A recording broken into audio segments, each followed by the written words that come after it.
He owns 70 luxury brands. He personally rearranged his store displays on Saturday mornings.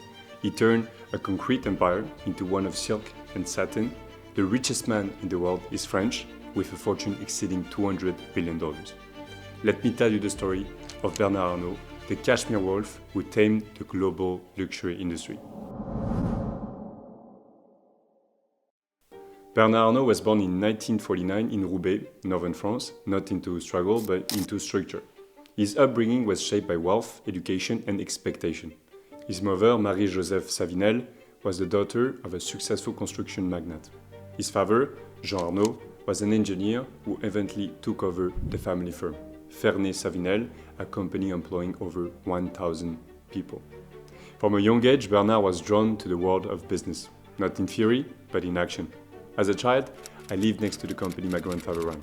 I loved walking with him across the construction site he managed. That was his first taste of industry. He soon loved music.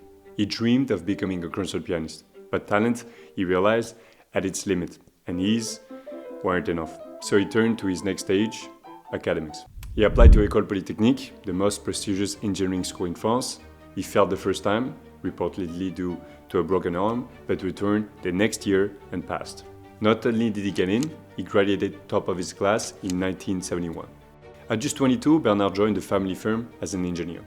By 26, his father stepped aside and handed him the reins. Arnault wasted no time. In 1978, just a year into his leadership, he pursued his father to sell off the construction division and shift entirely towards real estate development. He was a bold pivot, but the right one.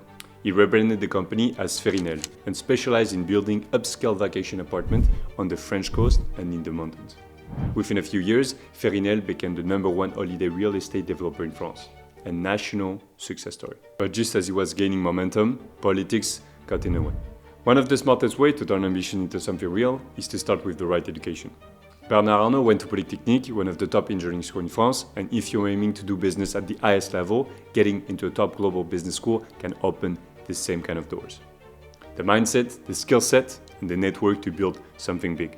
I actually recorded a full video that shows you exactly how to apply strategically to the world's top business school, not just with strong words, but with a clear competitive game plan. It's based on experience helping over 300 students get into top tier programs, with 86% of them landing offer from one of the top 2 choices. If you're serious about getting in, the link is in the description. As I was saying before, politics got in his way. In 1981, socialist François Mitterrand was elected president of France. His economic policies, taxes, nationalization, state intervention sent a clear message to wealthy business owners. It was time to leave. So Arnault packed his bag and crossed the Atlantic. He landed in New York and opened a small office on the 45th floor of the Rockefeller Center. He called it Ferinel Inc., the American branch of his company. It was in Manhattan that he began building a new kind of network, one made up of developers, lawyers, bankers, and one particularly flashy real estate tycoon with wild blonde hair, Donald Trump. The two would stay friends for years. And decades later, when Trump became president, he actually invited Bernard to a state dinner at the White House alongside Emmanuel Macron. But Arnault's American chapter wasn't exactly triumphant. He made a sizable investment in a development project, only to discover too late that he was right next to a nuclear power plant. The project flopped, the lesson stuck. And yet, this trip had value, and he taught him 2 things. First, how to operate in a market that plays rougher, faster and louder. And second, the immense global power of French luxury brands. There's one story he loves to tell. When he landed at JFK, he got into a cab and asked the driver, "Do you know who's the French president?" The driver shrugged. "No idea," he said. "But I know Christian Dior." And that moment stayed with him.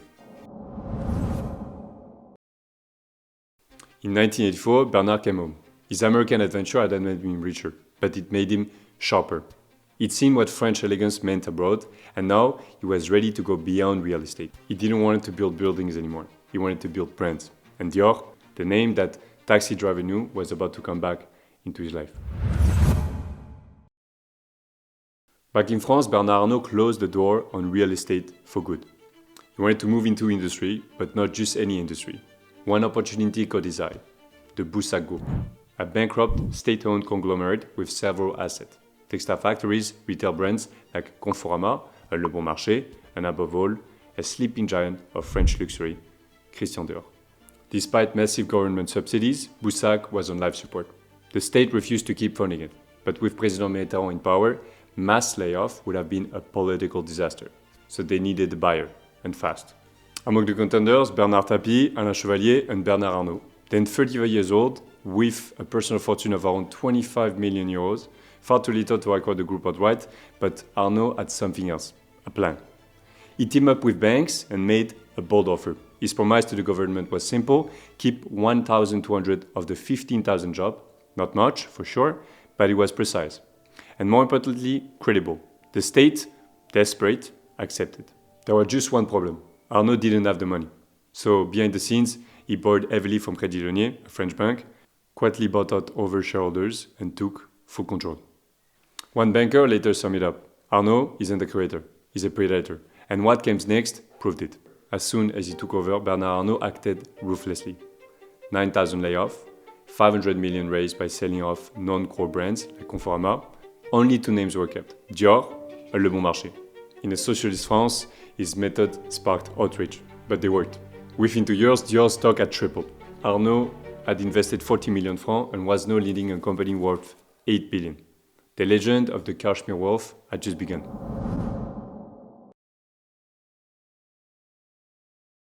Bernard Arnault had just secured control of Dior Couture, but one crucial piece was still missing: the Dior perfume division, which had been sold years earlier to Louis Vuitton. Arnault was determined to get it back, and soon an internal conflict at LVMH would give him the perfect opportunity to strike. To understand the chaos that followed, we need to rewind a century. Louis Vuitton, the legendary leather goods house, was founded in 1854. After years of success, the brand had fallen into trouble. To bring it back to life, the family called on Henri Racamier, the husband of one of Louis Vuitton's granddaughter and a man with a clear vision. Racamier modernized the brand from the ground up. He expanded aggressively into Asia, he enforced direct-to-store sales, cutting out third-party retailers. He launched an iconic ad campaign that made Vuitton a global luxury symbol. Under his leadership, the company's revenue grew 30-fold. But Racamier wanted more. He pushed for a merger with Moet Hennessy, a prestigious champagne house. The idea was simple: to create a new luxury powerhouse, LVMH. But what seemed like a strategic marriage quickly turned sour. On one side, Racamier, representing the Vuitton rise. On the other, Alain Chevalier, CEO of Moet Hennessy. The two men clashed. And in an attempt to tip the balance, Racamier made a fateful move. He invited Bernard Arnault into the group, hoping he would support him in regaining control. But Arnault wasn't there to mediate. He was there to conquer. Behind the scene, he played both sides. The Vuitton family believed he was with them. The Moet Hennessy leadership thought the same. Both gave him shares to strengthen their position, not realizing they were earning him power. Arnault had one goal: control. Just like he had done with Boussac, he launched a wholesale takeover financed by Crédit Lyonnais. And this one was aggressive, done without board approval. Arnault began buying up LVMH shares around the world, relentlessly increasing his stakes. In a matter of months, he became the majority shareholders, group chairman, and CEO. Power was now in the hands of one man. The Vuitton heirs were pushed out. Racamier, the very man who had let him in, was ousted. By the late 80s, Bernard Arnault had achieved his goal. He had taken control of LVMH. He now had Dior Couture, Dior Parfum, Louis Vuitton, and more, all under one roof. The empire was born. With Dior under his belt and LVMH under his control, Bernard Arnault was no longer running a company. He was ruling an empire, one built on brands, capital, and a relentless vision. The structure, from Dior to LVMH. It all began with the acquisition of the Boussac group, for one reason only: to get his hand on Dior. And it was Dior that gave him the entry point, and ultimately the leverage to take over LVMH, the world's largest luxury conglomerate. Today, the Arnault family owns 97.5% of Dior. Dior itself owns 41.5% of LVMH, and the Arnault directly hold over 6.7% of LVMH shares. The result? Bernard Arnault controls over 60% of LVMH's voting rights. He is, quite literally, untouchable.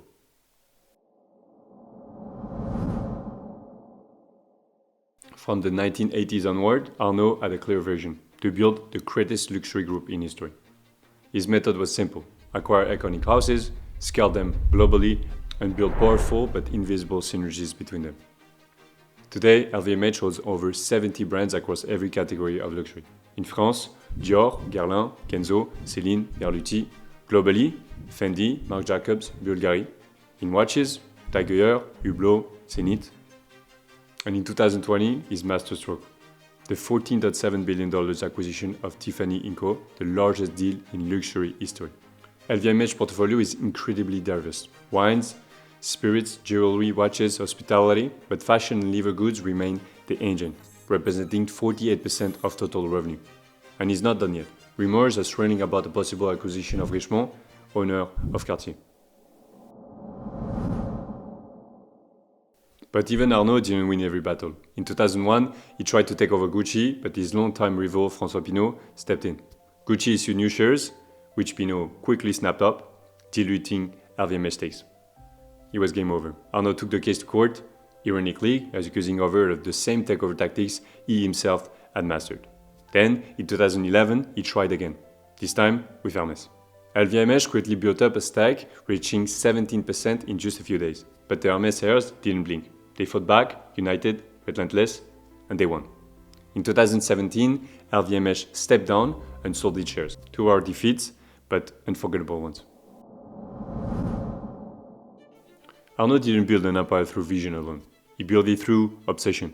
He fits stores, rearranged displays, adjust handbags placement on Saturday mornings.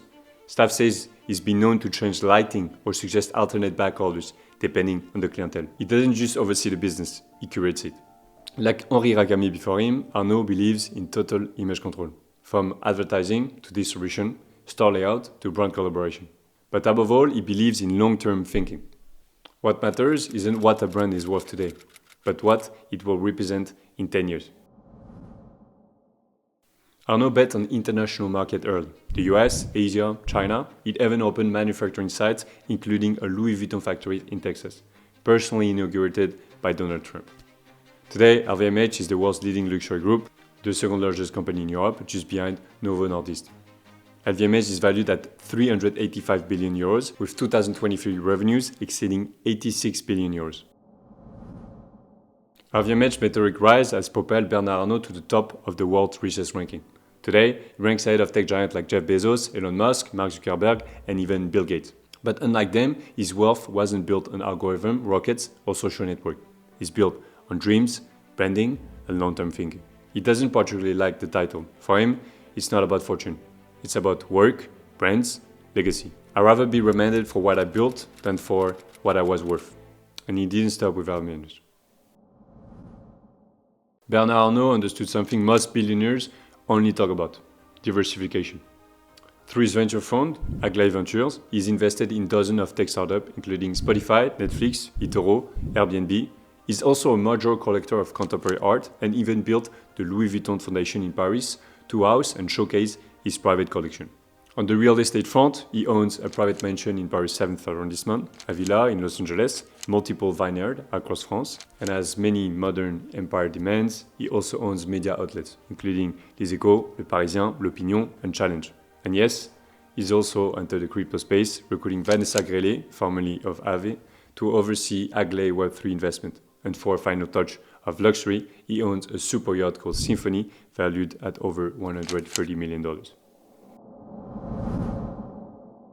LVMH is the work of a lifetime, and for Bernard Arnault, the idea that his empire could outlive him without preserving its soul is simply unthinkable. That's why he's taken very concrete steps to ensure the succession follows his rule, and most importantly, stays within the family. Recently, LVMH shareholders voted to raise the age limit for the chairman to 80, giving Arnault more time at the helm. But he knows the day will come when he must pass the torch.